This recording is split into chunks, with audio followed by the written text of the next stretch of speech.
Hello guys, good morning. Pupunta ako ngayon sa Hello Work dahil na yung contract namin dito sa trabaho ko sa airport, sa Haneda Airport.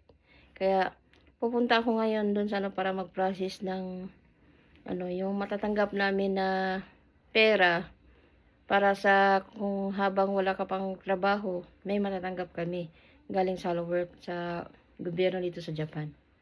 So, mamaya na lang guys. Update ko kayo.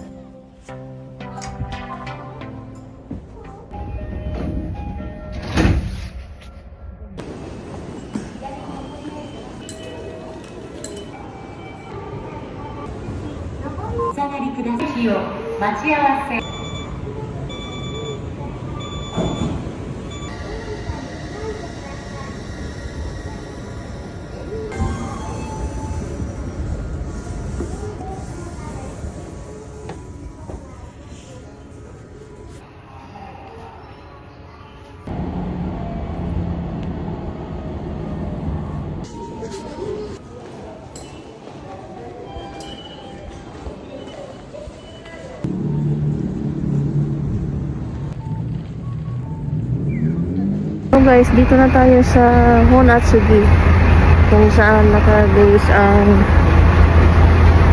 Hello Work.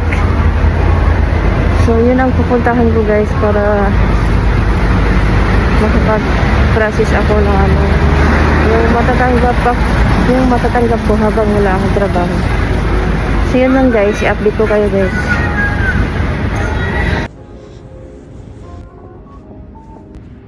So, malapit na tayo guys sa Hello Work. Hello Work. Yan.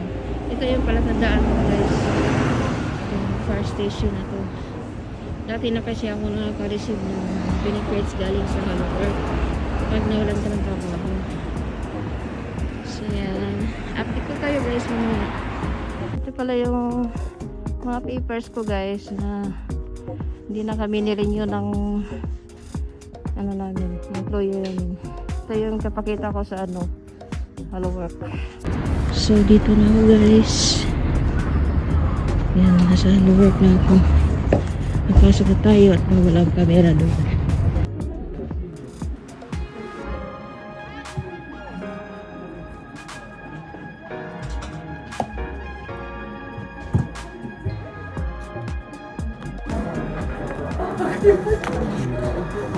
So guys, natapos na ako dito sa Hello Work.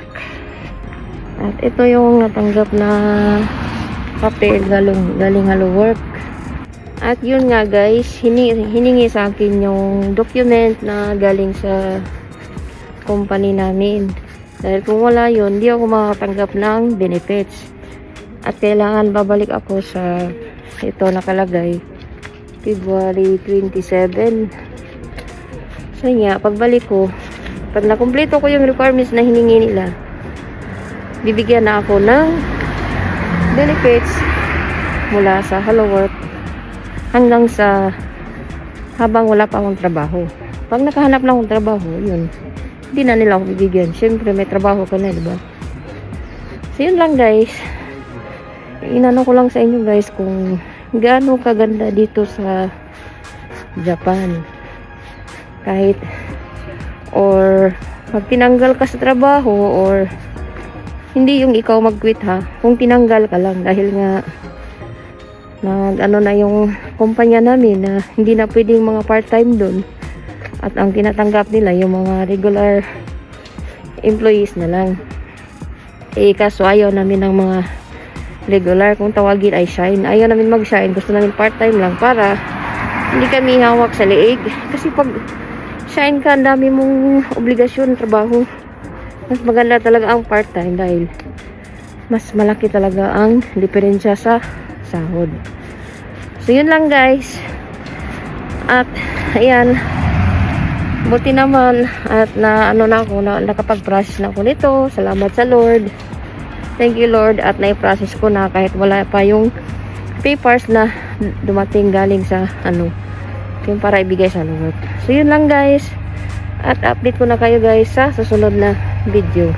Bye-bye!